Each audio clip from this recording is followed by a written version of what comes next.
What's up everyone, Thralls Metal here once again. I'm Necrotic Nick, and I have an album review for you. So, yet another one that came out on the 19th of November was the debut full-length from Dream Unending, Tide Turns Eternal. This comes out on 20-buck spin, which is, you know, kind of nice. We got a break from Nuclear Blast releases. We're not at the end of those. There's still more. But this is a fresh band. This band literally formed in 2021 in both the US and Canada, and that is due to the fact that there are only two members. One, Justin Detour, I didn't see an accent at the end of the E, so I had a 50-50 shot there. He is on drums and vocals. He is of Innumerable Forms and a number of other bands, but that was the one that really stuck out to me because I really like that band. And Derek Vela of Tomb Mold and Outer Heaven. And this sounds like none of the bands I mentioned. This is an atmospheric death doom project, or maybe ambient death doom, almost kind of funeral doom in spots. This is a very interesting release. This kind of comes right after Worm Unleashed for Everglade, and this kind of is similar, but it's definitely different in a way. Mood-wise, very different. This is actually kind of different for a lot of death doom I've listened to this year. This whole album really doesn't have a lot of that big oppressive feeling that, well, you kind of look for in death doom. This is more about atmosphere, lush, clean guitars, but also big, you know, doomy sections. But the way it's constructed, it is more light and airy, but still like doomy and heavy. It's kind of confusing to really describe, but once you listen to it, I think you kind of get what I'm saying there. A lot of this is very melody driven. Like when it comes down to the big, heavy, oppressive sections, there are definitely some, but most of it is sort of constructed to be, I don't know, relaxing? This might be the most relaxing death doom album I think I've ever listened to. I kind of feel like I just did yoga, but I didn't have to do all the actual yoga stuff. I'm not very limber. Yoga would probably help with that. But that's the sort of feel on here. It's very serene, and when you couple it with the production, it feels kind of warm. It's kind of strange to describe death doom as that because it's generally, you know, bleak, oppressive, dark. There are little hints of that, but most of it just feels very lush. The first two tracks kind of work together, but honestly, a lot of this kind of just, the songs flow into each other very well. Entrance into Adorned and Lies. Entrance kind of sets the mood with clean guitars, there's lots of ambient noise in the background, and the melodies on here are, man, somber, but I don't know, they don't feel like very oppressive again. It's just kind of strange. A lot of the melodies on here are really carried by a lot of clean tones. Like you get big heavy riffs, but they're kind of back behind all the clean melodies. There's a lot of stuff in here that reminds me a lot of early Catatonia, namely Dance of December Souls, Brave Murder Day, but also like post-metal just in terms of ambience, a lot of empty space and building into bigger sections, and Adorn and Lies definitely does that. The song kind of carries off of Entrance, building on the clean melodies, and you get these single bass tones and they kind of just drone into the ether, and it isn't until like a little bit further in you actually get the first sample of like some like legit heaviness, but again, it's kind of different. You get these big, long, cavernous death doom growls, which Justin does a great job on that. But when it comes down to the riffs, it's kind of playful and dreamy. And I mean, dream seems like an operative word for this, but it's just strange because when you keep going into this, you find a lot of ascending riffs versus descending, because that's kind of the thing with death doom. Like it's descending down into the depths and it's bleak and there's no fucking hope. This is kind of relaxing. Like, I don't know, like I didn't feel as though like the world was ending, and that's kind of like a feel for death doom or funeral doom. Well, the world has ended with funeral doom.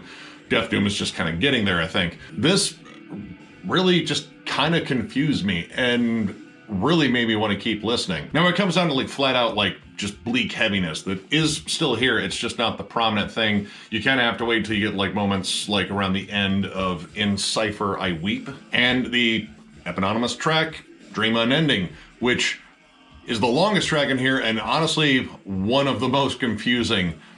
That song starts off with probably the heaviest moments on here. It's just bleak, it's oppressive. It's kind of what I expected somewhat. I did listen to some tracks on this before the whole thing streamed, but this feels like Death Doom. It feels appropriately dark, dreary. There's some big single chugs. Actually, it does get chuggy. This is one of the moments where, you know, it does get very riffy, and it does remind you that, yeah, you have guys from Innumerable Forms and Tomb Mold on here. And it's slow. It's like a nightmare that's just stalking you. Like you can feel the dream about to turn. And it's one of those like dark dreams where, you know, you can't run because your legs are like treading cement or some bullshit. I get that shit way too often.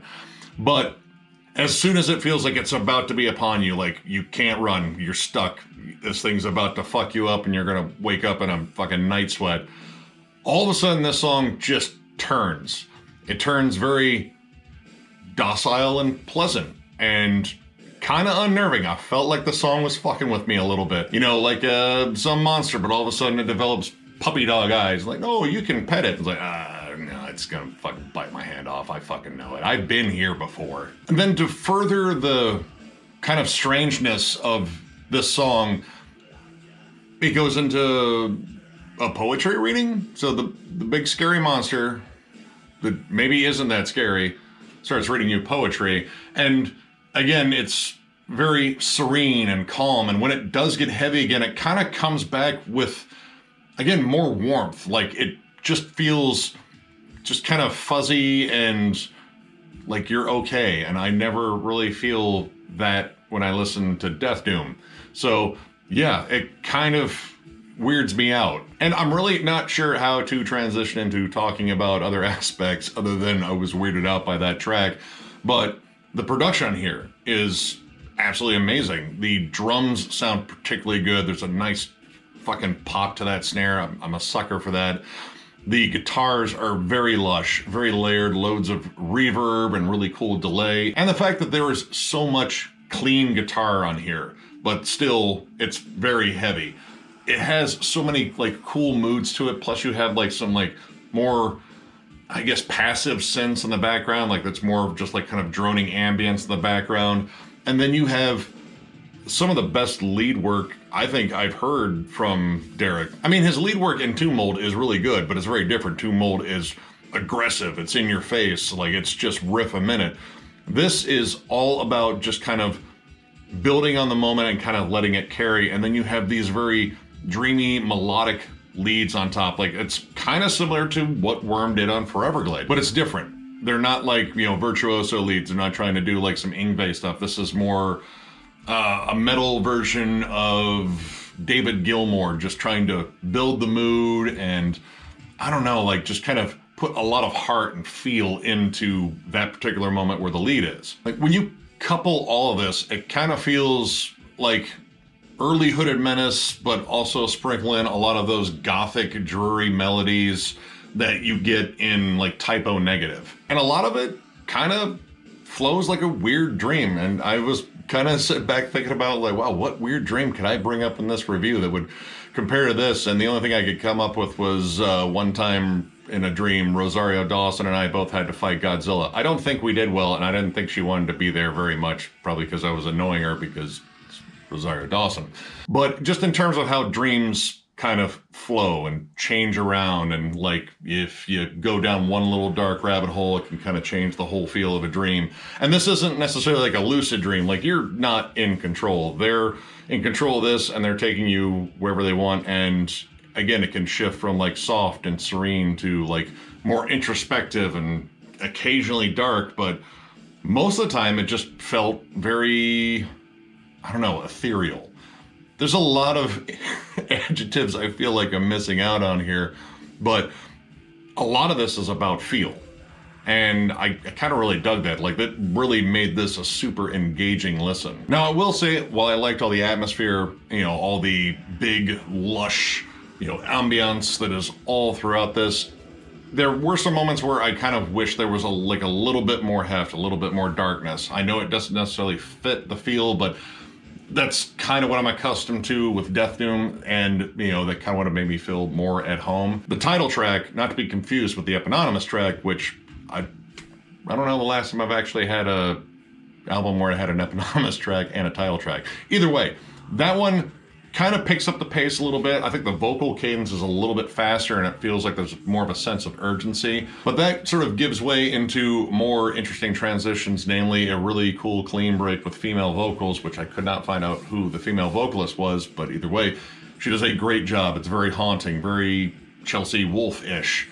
And then that crescendos into this gorgeous outro melody, like one of my favorite moments on this entire album. And overall, listening to this, generally you think about like the song building, like in terms of like building tension and releasing it. This doesn't really build a lot of tension. In fact, the feeling again is very serene kind of across this. This is unnervingly calming for Death Doom, but it is about releasing tension, like, because I kind of felt like this kind of air of calm listening to it, and it's just so weird to say out loud because this is Death Doom. This features, again, people from death metal acts that are obscenely heavy, but this is just drastically different and really good. And it's hard for me not to compare this to Worms for Everglade because it feels like two sides of the same coin.